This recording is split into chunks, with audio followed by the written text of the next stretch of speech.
everyone, and welcome to the channel. We are the Men of Main Street. I'm Nick, and this is Jeremy. Jeremy, how was your week? My week is going pretty well. Glad to see everyone coming back for episode 2. Yes, episode 2. Hard to believe that we've actually got past that first one. We're getting some fun stuff. You guys probably saw the new intro, so hope we enjoy it. It's going to get better, I promise on that one. We're working on it. Got some new music, some new things, so we're getting there. Well, Jared, I guess let's get right into it. So first things first, we got some big news coming for Roosevelt's this week. Absolutely. So this week, Roosevelt's dropped an announcement that they're going to be doing something pretty big in the parks. We don't know what. We don't even know if it's in the parks. It just said Roosevelt's, and then it said Walt Disney World, and then it said Roosevelt's Disneyland. We're thinking some kind of collaboration, something like that coming up. We have seen a couple. I don't know if they were leaks or if merchandise came out early because, I mean, you know, it happens at Disney. We get stuff that sometimes drops or comes out before it should. We have this week, we've already seen a new Tiki Room shirt. That's a Roosevelt. We've also seen a new Mickey Mouse themed land shirt that's come out. And that's something that we really haven't seen since we have the Mission Space ones that are over in EPCOT. And they're just themed towards NASA. That's about the only ones that they really sell in the parks. We got some that are on Shop Disney or Disney Store, but we don't really see anything quite like this, you know, in the parks or any kind of setting like that. So maybe a flagship store coming up, maybe something like that. That would be some things that at least I personally hope for. You know, it'd be awesome to go see something like that. So, Jared, I mean, what kind of shirts do you think might be coming out? What are we hoping for? What do we have coming up here? Well, if you're going to ask me, Jerry, if you could pick a Roosevelt shirt that with the Disney parks, what ones would you buy? I would probably think Big Thunder Mountain would be a really cool Roosevelt shirt. Also, I'm like a huge Space Mountain fan, so I guess just do the mountains. I love the mountains. Just do the mountains, yeah, man. Like, that's all all you have to do with it. You know, that would make for a really cool shirt, and I would give them my money immediately. So I think it's only a matter of time before we start seeing more and more of these. Possibility of flagship store, again, matter of time. I think that's got to come to Disney Springs in the next few years. No, I totally agree to that. I think that they certainly need to make something like that happen. They're getting way too popular. I mean, in the parks, I'm sure you've seen it. Plenty of times we see cast members, we see all sorts of people in the parks wearing them. I mean, personally, for me, it's the only thing I wear. I mean, to me, it's the equivalent of what my wife would, you know, consider her lounge flies to be.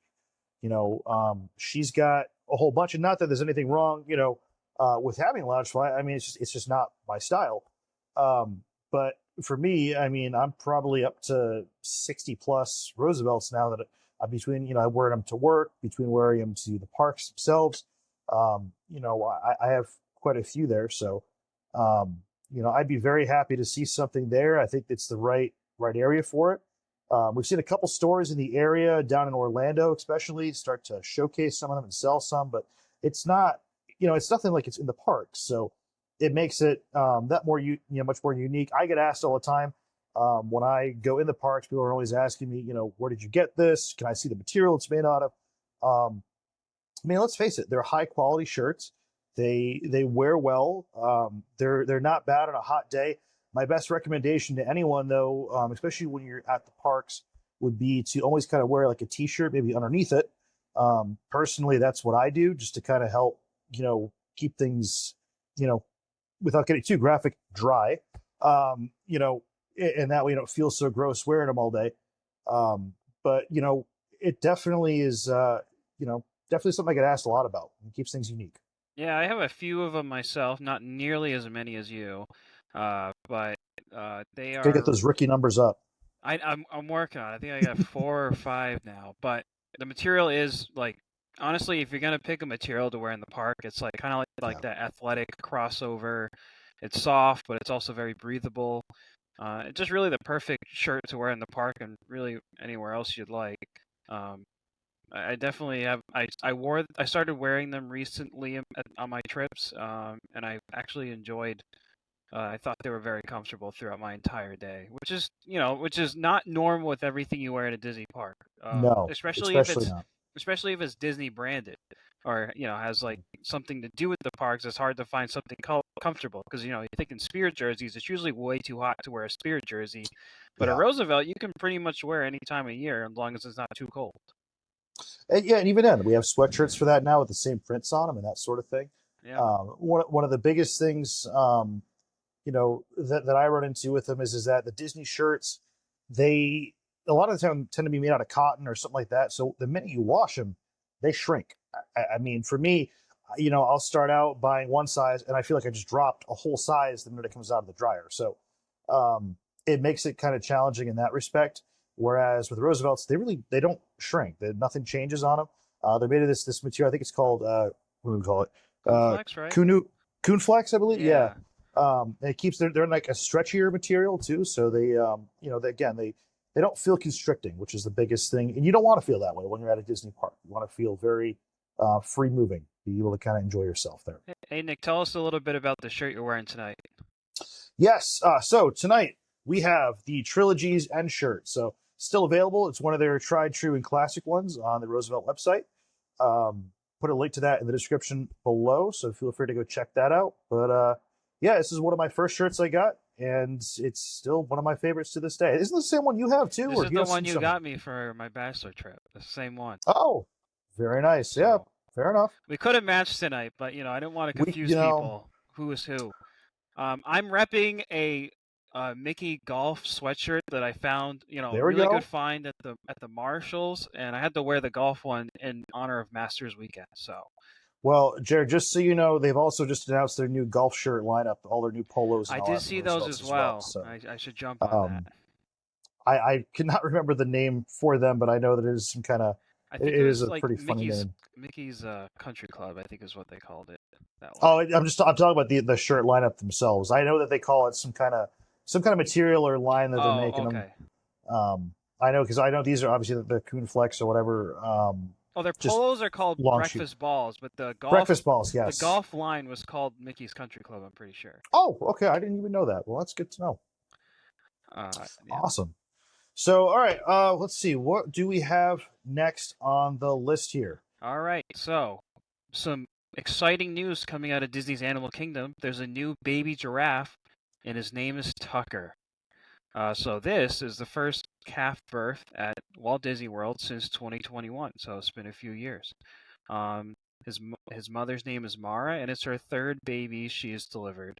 Um, and she's been on the savannah since 2019. So Geez, I think Animal Kingdom is getting pretty popular with some new faces there. Don't we have a new tiger friend there?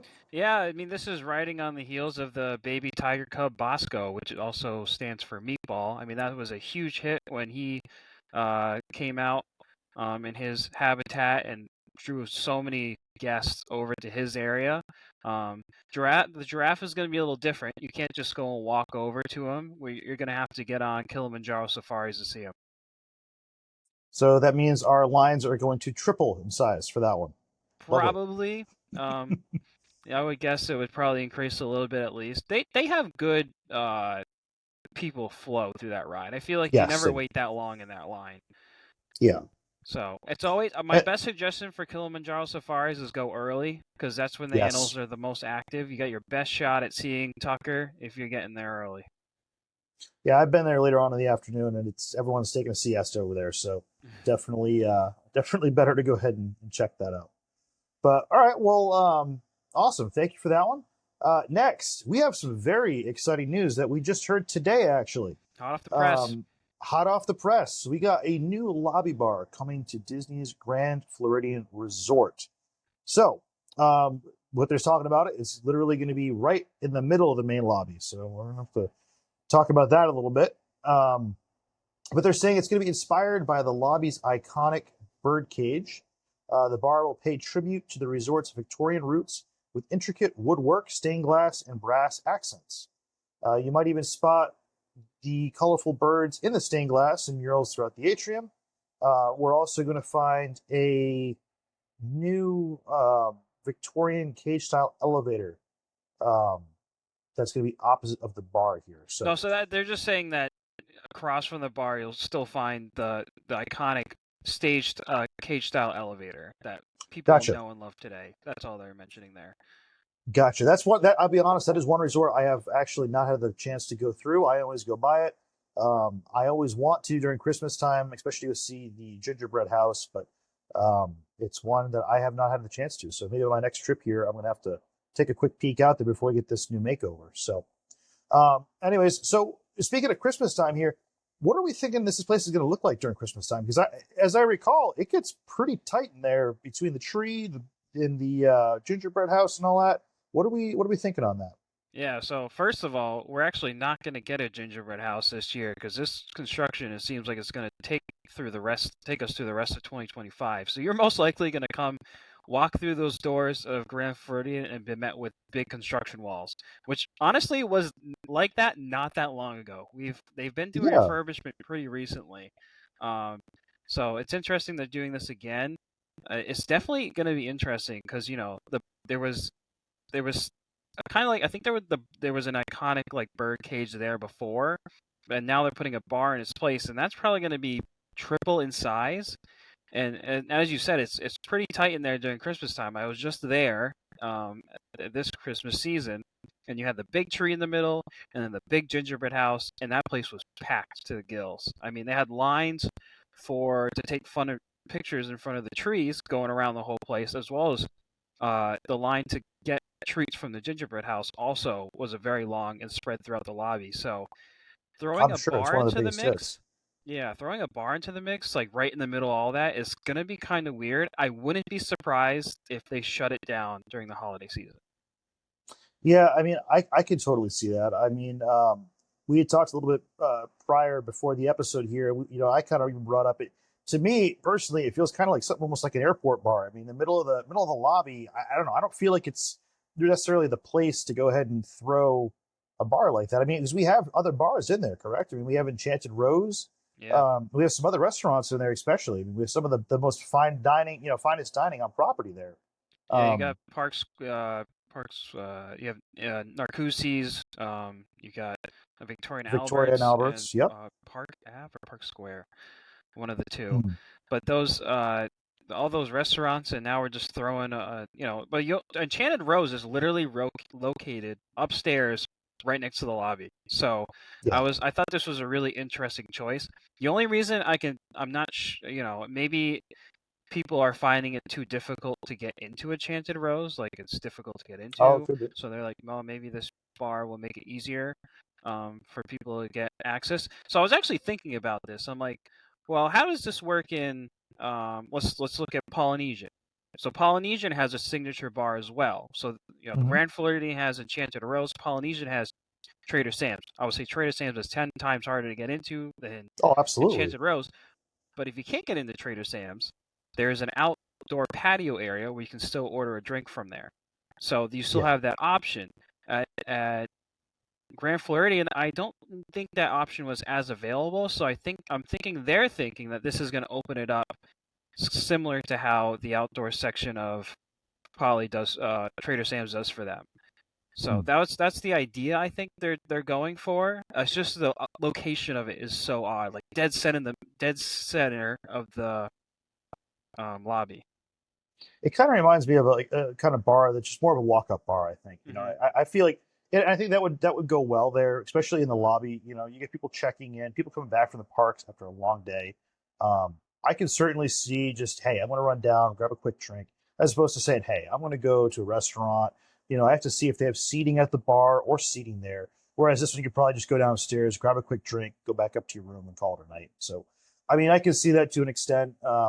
I guess for me, the biggest thing that I've always pictured that Grand Flow just having in the lobby, the biggest thing would just be, that big grand piano, everyone playing on it. Especially, I know Neil's one of the ones that goes over, he goes from Magic Kingdom, they'll go to Epcot, and he does go back to Grand Flow as well.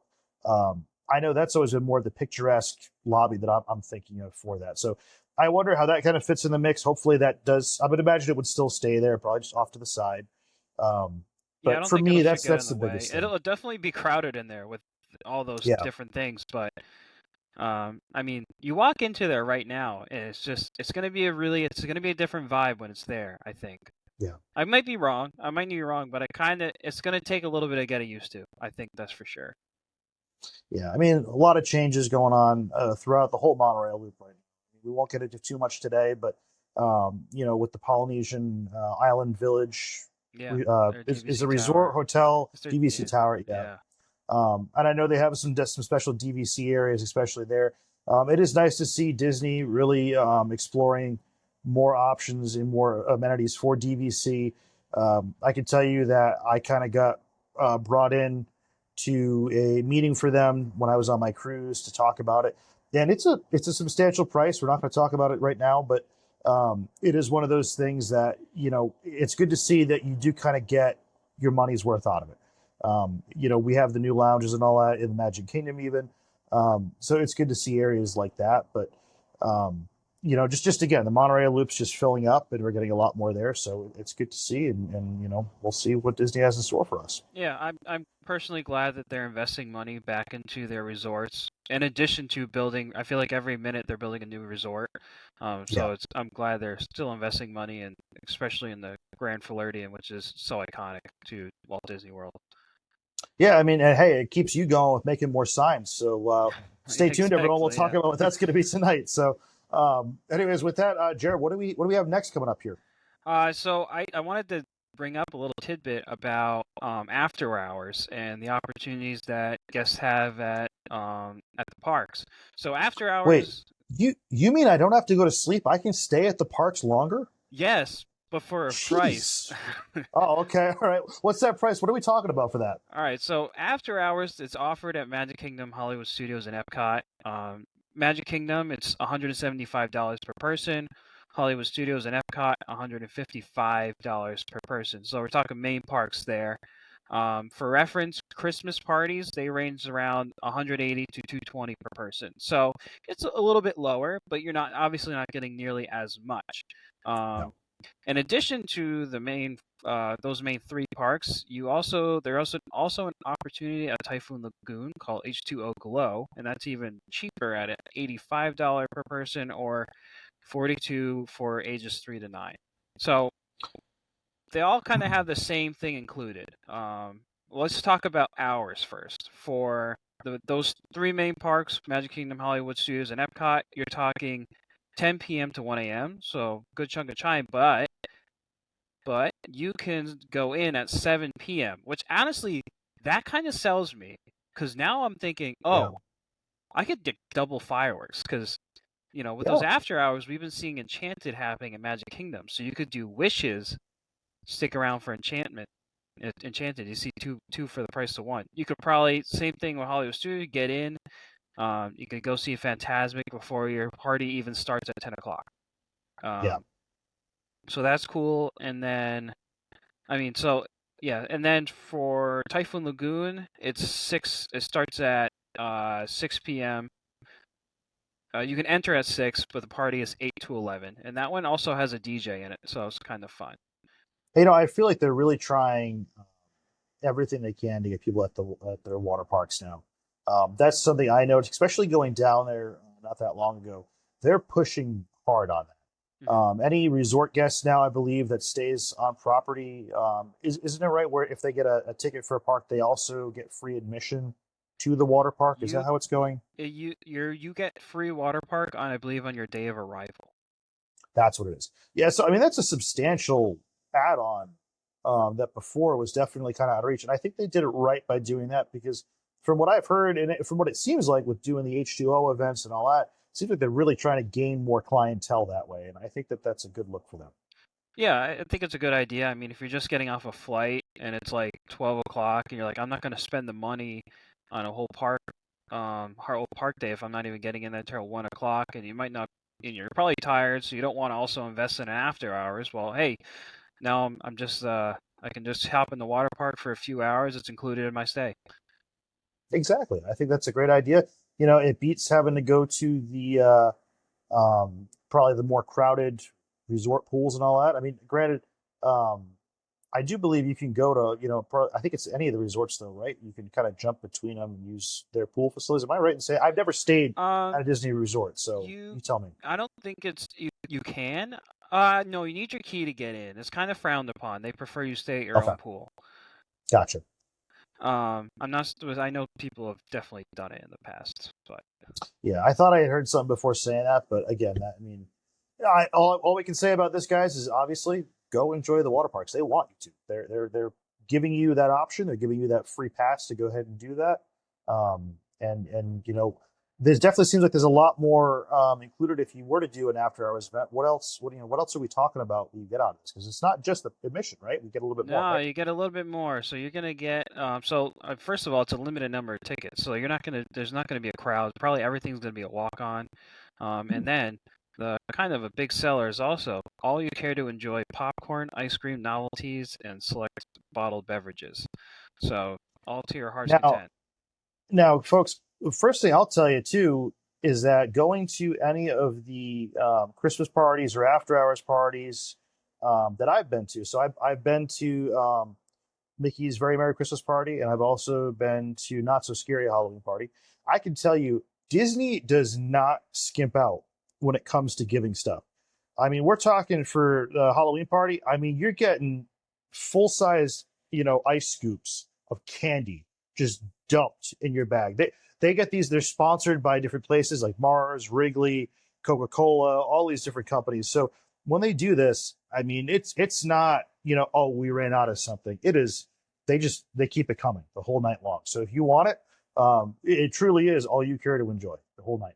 Yeah, I mean, I'll make it very clear. This is obviously the experience that you're going to have at an after hours event is going to be completely different than a Halloween or Christmas party. Oh, It's absolutely. it's like if you're doing an after hours event, it's pretty much focused on rides. Like you're going to Yeah, be hitting ride after ride. But there's also opportunities to meet characters, which is cool because there's going to be practically no line for that as well. So it, I think it's a really good option. If you're, especially if you're maybe not an older couple, but two adults that just want to get a bunch of rides done, don't really care how late you stay up, don't want to deal with the crowds, and you get a couple perks along the way, and you're still going to be able to see the fireworks. Then this could be a really good idea for you. absolutely.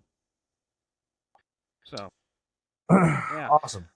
Well, Nick, I let's move on. Well, actually, I do have one question. Is this an event that you would consider going to?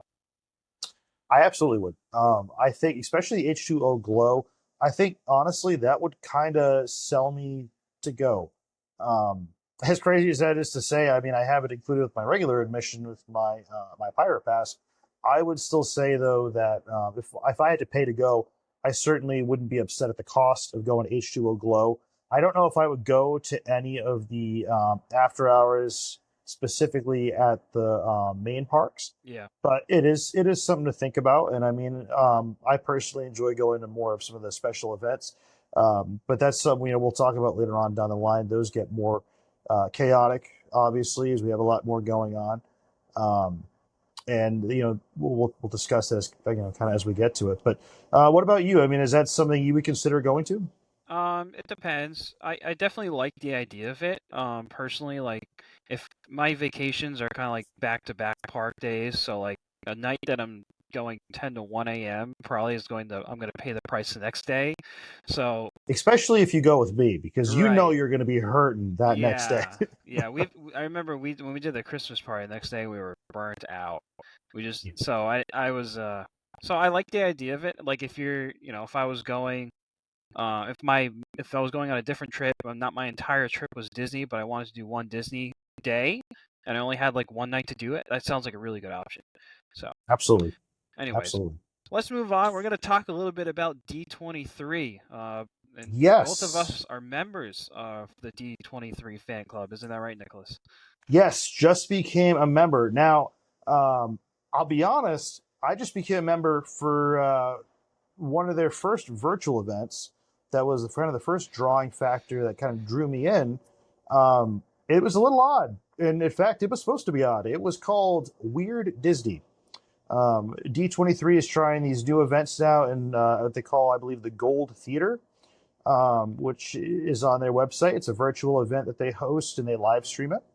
And it was this one was talking all about Weird Disney and some of the more weird and kind of more macabre elements of Disney. And some of the history behind it, seeing some of the costumes that have been worn throughout the years.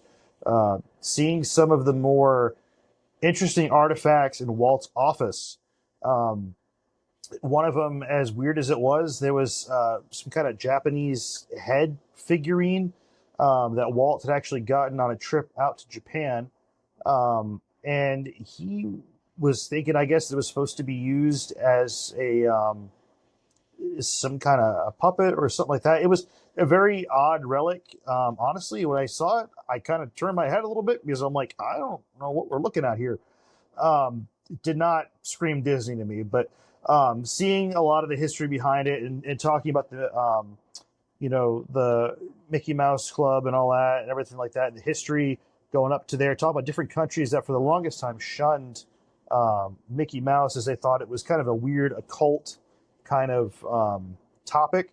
It was definitely an interesting conversation, and for me, as someone that enjoys Disney as much as I do, in fact, you know, Keys to the Kingdom tour here, so um, going on something like that and really learning the history behind things, it was definitely a an interesting episode.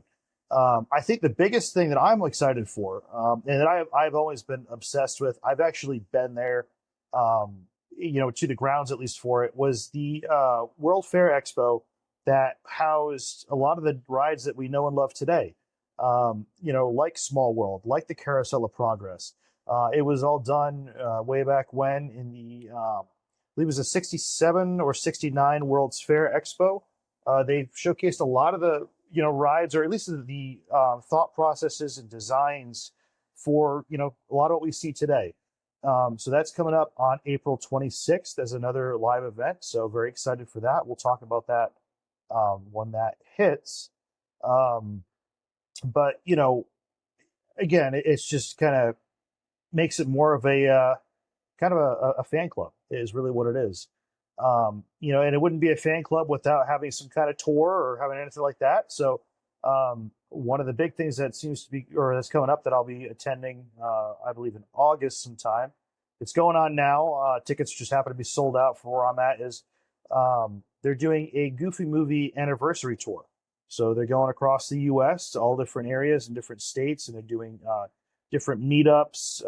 They're giving out different souvenirs, stuff like that to D23 members. It's an exclusive event. But it's really cool, though, to see, a club like that that is actually traveling. We see stuff like Disney on Ice, that are more definitely not gimmicky, but more geared towards kids and all that. It's good to see, something that really brings the history across the U.S. and showcases stuff like that. I mean, what are your thoughts on? You've been a D23 member longer than I have. What are your thoughts on? Well, I'll be honest. I only joined 2 years before you, and what sold me is the every year you get a gift that comes with your subscription. It was a Mickey Mouse 100th anniversary statue, and I was like, I need that. So I Mm. joined then. I honestly haven't joined. I haven't been to any of their events, but that's because most of them are in person, and I would have to fly or travel to them. But seeing that they're starting to do virtual events a little bit more now, I'm really happy to see that. It's kind of like a big plus, and I think that could, I'm excited to do one of those. Um, but yeah, they do a really a good job with the membership, and I'm glad to I'm glad I could consider myself part of it.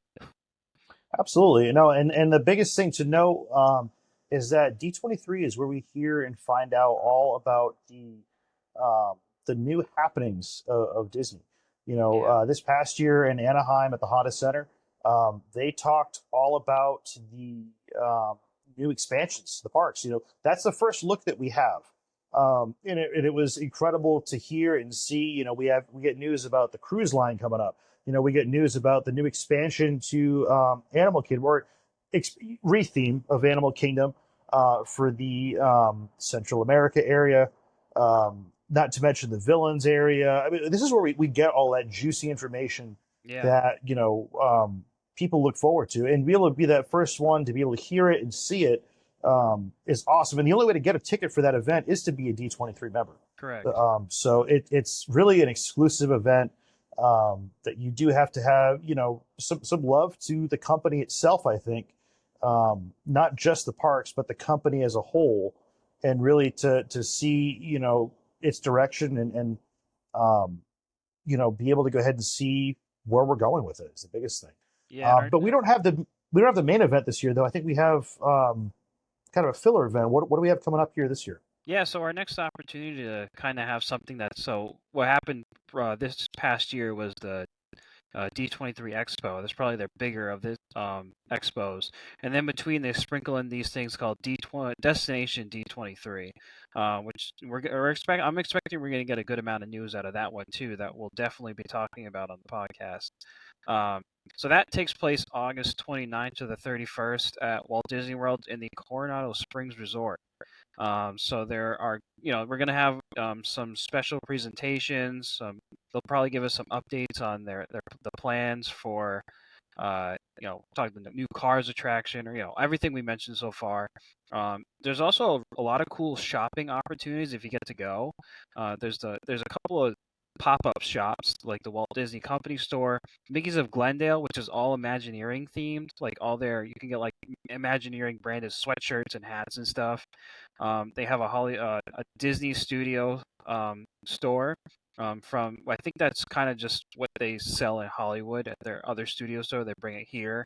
Then an ink and paint marketplace, which I believe focuses around artwork. So that's part of the event.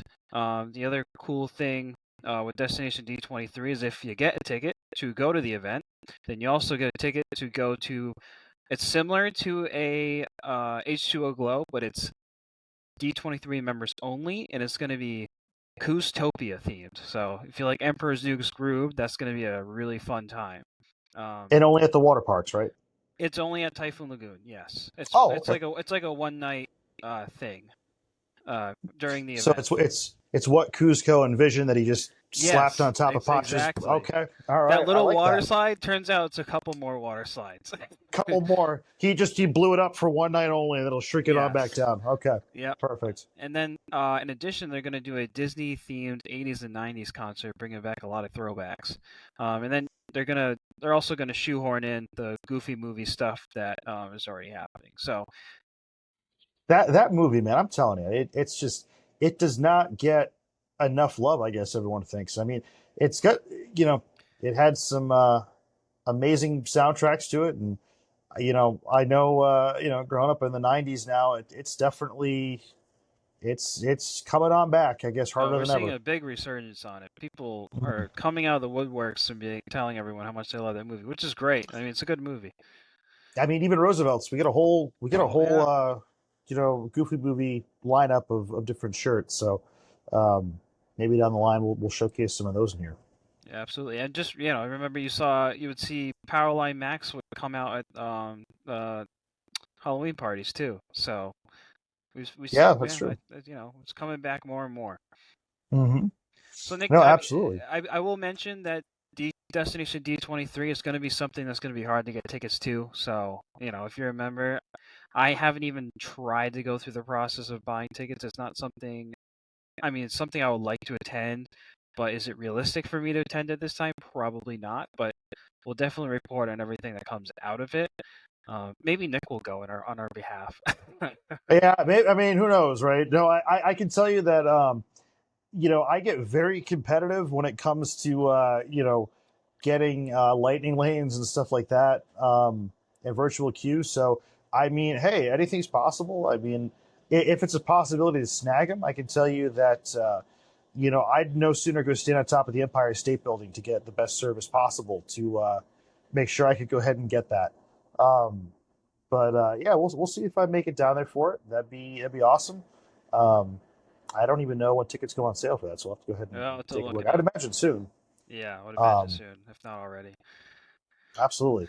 Well, I guess that kind of brings us into our next segment. Now, this week we kind of have an exciting one because it's not just one, but we have two resorts we're going to talk about. Yeah, two prints of the Jared, you week. want Jared, you want to tell us what are we talking about this week? Which Today resorts? we're going to be talking about Port Orleans, French Quarter, and Riverside. Just like a general overview of these resorts, they're both moderate resorts. They're kind of near Disney Springs, and they both have a really nice boat service to Disney Springs. Nick, why don't you take us through the details on French Quarter? Yes. So French Quarter, probably one of my wife's favorite resorts to go to. It's become mine over time. I think the best part of that resort has to be something that we all know and love: the Mickey beignets. Those things are incredible. It does not matter, what kind of time of day or night it is. It's always time for beignets. It's always beignet o'clock, and I can tell you that they have all different variations of it when it comes to different seasons, like Halloween. I don't know necessarily about Christmas time. I know Halloween they brought some interesting like kind of cookies and cream beignets with some frosting on them. Those were awesome. They also have some you can get that have like rum chata or I think it's I don't think it's Bailey's in them as well, but you can get these pipettes that you can inject them with. You can order as well. They come out nice and fresh. They're usually loaded with sugar. Make sure you get a ton of napkins. You're gonna just wear it, I'm sure. I have to Um, admit that I've never been to French Quarter for beignets. yes, well, we were gonna go on your bachelor trip there, but we ended up going to Wilderness Lodge instead. So I mean, Oh, you did say it was your favorite, so yeah, it did. I mean, we yeah. did. So I guess we did your favorite last week. We'll do one of my favorites this week. Hmm. No, it's okay. I'll convince you to go to the dark side. I'd say we have cookies, but we actually have beignets instead. So, um, but we have that over there. We also have for my daughter. They have gluten free ones, which is awesome. That is one thing that I will say. We mentioned it in our last podcast pretty briefly, but Disney just goes above and beyond with everything they do as far as allergy accommodations, and I do get to say it makes it just awesome to see that.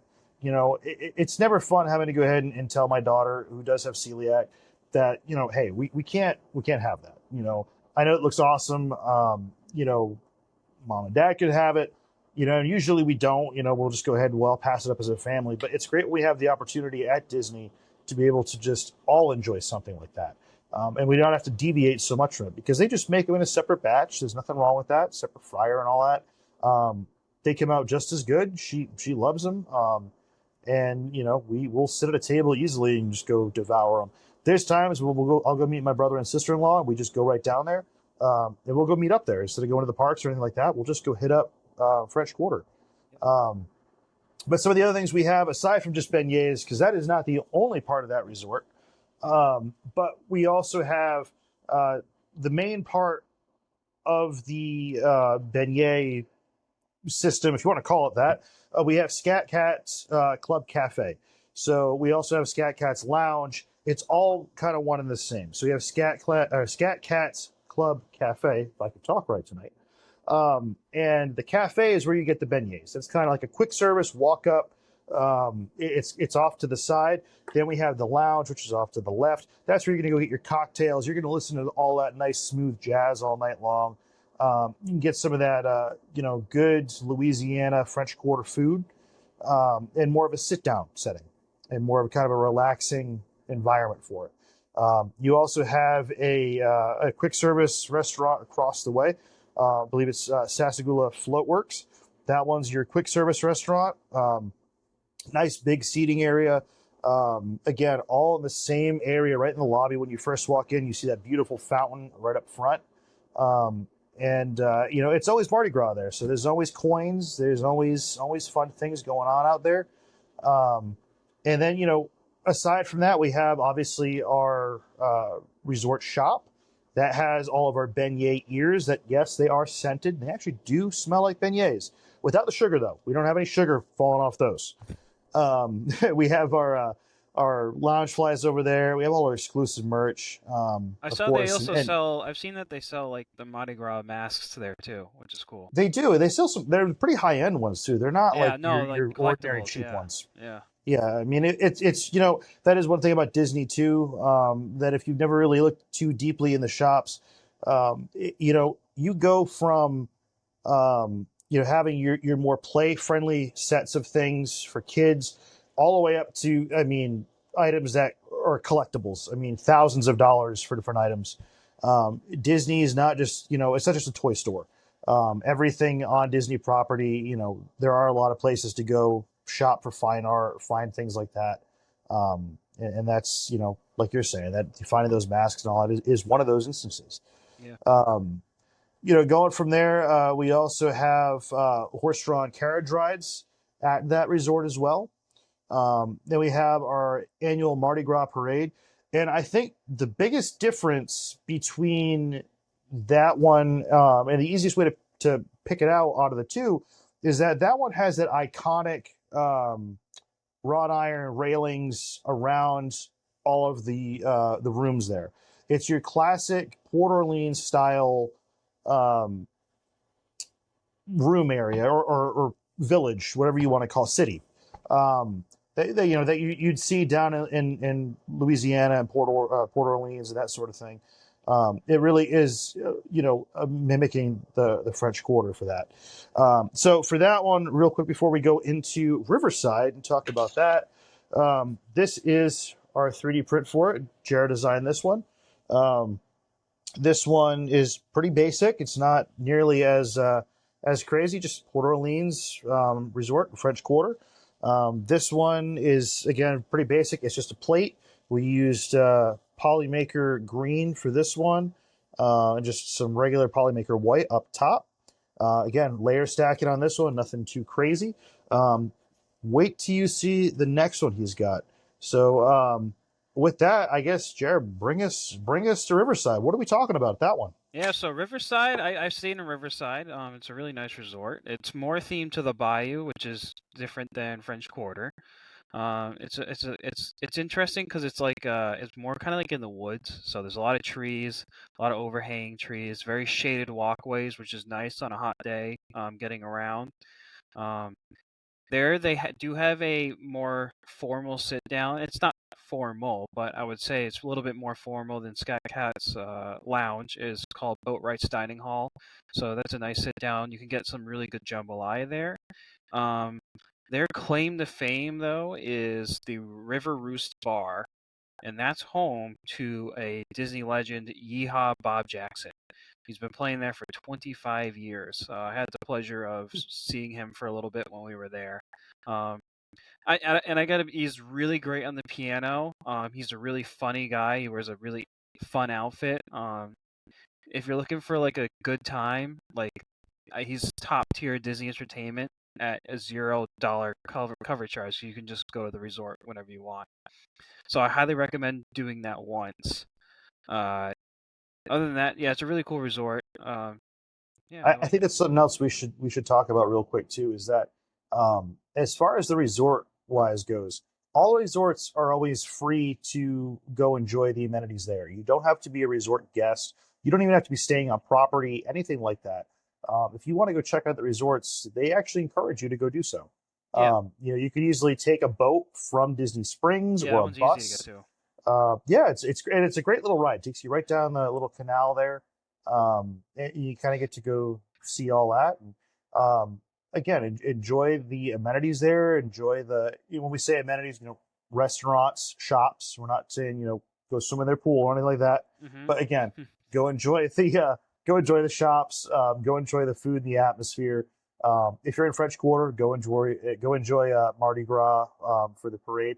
I'll be honest, it's always got that vibe going. At least at that one, I mean, you got, the I don't even know what you would call them. It's like a little band made out of alligators and whatever else that they have just kind of out randomly fixed throughout the courtyard there. So, um, again, a great little place to go ahead and chill out for a little bit. If you just need a break or anything like that. So, Yeah, um, I'll add just on the visiting the resorts, definitely, you can make a whole day out of visiting Oh, resorts. sure. The one thing, you just got to keep mindful is sometimes you're a little bit strict on the parking. So Yeah. you'll always get parking if you have a reservation. So if you have a reservation, the Scat Cats or Boat Rights, they'll let you park no matter what. If you told them, "Hey, I'm gonna go buy some beignets, too," or quick service, they probably will not stop you. Um, No. you just gotta kind of give them a reason you're there, and if it's usually to spend money, they're gonna say yes. If you really want to play it safe, just take the boat over from Disney Springs, and honestly, it's a really nice boat ride. And you're talking like a 10-15 minute boat ride. It's kind of like really relaxing.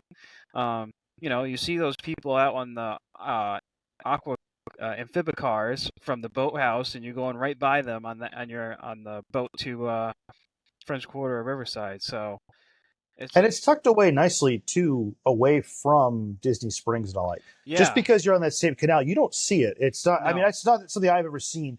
I've taken Aerophile, the big hot air balloon there, and I have actually seen it.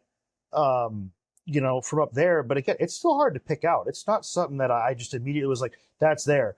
I mean, it's not something that's as massive as like Swan and Dolphin that you can just see for miles away. So, yeah, um, and it's hard speaking to of find. that, as you go down that the path on the boat, you'll also notice you'll go by the treehouse bungalows right on the side of the river, which are pretty neat. They're DVC, I believe. They're kind of like think like the bungalows at Polynesian, but they're treehouse bungalows, like tucked in the woods. It's pretty Oh, neat. very nice. That Yeah. is awesome. I did not know that. Yeah, and the other opportunity you do have at Riverside that you might have a French Quarter is you can rent a fishing pole and you can fish off of the docks. I don't know if you have too much of an opportunity there, only because I don't believe, at least I haven't seen. I could be wrong on this. Yeah, The walkway that leads from one to the other, it didn't look like it had the river or anything like that there per se. right. I think you have to pick up the boat if you're going to do anything like that. It has to get picked up at Riverside, which again, just a short walk over to the other one. I don't think you Yeah, can I pick it mean you up got from two French Quarter. options. You can do the charter, which is more expensive, but you can actually just rent and go to designated docks in Hmm, Riverside and fish off the dock. Um, very I nice. never had a chance to do when I was there, but I saw like the places you would pick up the rod and reel and stuff, and I was like, oh, that's a pretty cool opportunity if I had more time. But um, and I heard that the fishing. And we'll do another episode. I need to actually do it, but I've seen some, like some videos of people doing the fishing excursions at Disney, and it's like you'll catch an insane amount of fish there because no one ever Well, they fishes it. want you coming back. Exactly. They want you Yeah, coming back. I can tell you too, even just seeing like off the ferry boat and all that, going into Magic Kingdom and all that across Seven Seas Lagoon, I mean, they are everywhere. yeah, those If fish you are look up the loaded with side, Mickey pretzels. yeah, exactly. You look on the side and you just see them just floating around the boat, waiting for kids to drop something into Yeah. the water there. No, we are not telling everyone to go ahead and start throwing stuff in the No, do water, not feed but them. You're definitely not do supposed not to. do not feed them. No, absolutely They not. definitely find their Um, way to food, though. I can say that much. Yes, and always be leery of the signage at the parks too that tells you, where not to swim. We do not, you never Yeah. want to be in a situation like that. Yeah. It is Florida, guys. I mean, animals, Florida, swamp. I think you guys can use your imagination. Yeah. Um, but yeah, other than that, awesome resorts. We'll show you guys Riverside, or yeah, Riverside one. This one didn't come out as good. So at a distance, this one looks good. The problem is when 3D printing something like this, there's a lot of detail. And the thing is, in order to preserve that detail, you have to do a couple things. You either have to scale it up larger to go ahead and be able to have the line thickness tighter. We either have to tweak the file some to try to make things thicker, but again, then it kind of distorts more of the image that we have and what we're Right. looking at. Um, but at the end of the day, it does look pretty darn close. I know Jeremy and me were very surprised when this came out, to see just the detail in the boat. And again, at a distance, the further back you go, it really doesn't look bad at all. It's when you start getting closer that we start noticing some of the lettering. It's not fully there. It's different things like that. But overall, it's not bad at all. Again, same idea with this one. Just we did reverse on these. We got Polymaker white on the back. layer stacked with Polymaker Green up top. And again, we'll link those in the description below. Yeah. But go ahead, Jer. I would just mention, the quality of the image depends how good the quality of your image is to begin with and how good of a converter you're using. I've tried a bunch of converters on the internet that'll convert like a JPEG to an SVG to upload into Tinkercad, and I found that Convertio is the best free one out there. You get like 10 free um, conversions like a day, and I max them out almost every day. So I should probably just pay for the subscription at this point, but hey, whatever. Well, hey, I mean, if it's working, and we always do love a good free and open source software out there. I mean, it's something that being involved in 3D printing as long as I've been.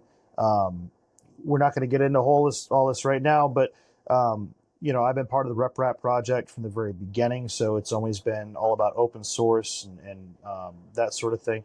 I've not gone away from that principle, but nowadays we have more commercial printers. We have the Bamboos. They just came out with the new H2D that came out that now is a powerhouse of design and fabrication. That new printer now does 3D printing with 2 different nozzles that alternate, so that way there's no having to go do as many filament swaps. I mean, Jared, I don't know what you would do at that point. I mean, you'd be out of like a job at this point. Way too much free time. You'd just be sending stuff over. I mean, even me, with the P1S for me, I'd still say it's probably one of the more budget-friendly printers out there. The H2D, it's got a heavy price tag because it's not just a printer. It's also a laser cutter. It's also a vinyl cutter. It's also a plotter to an extent.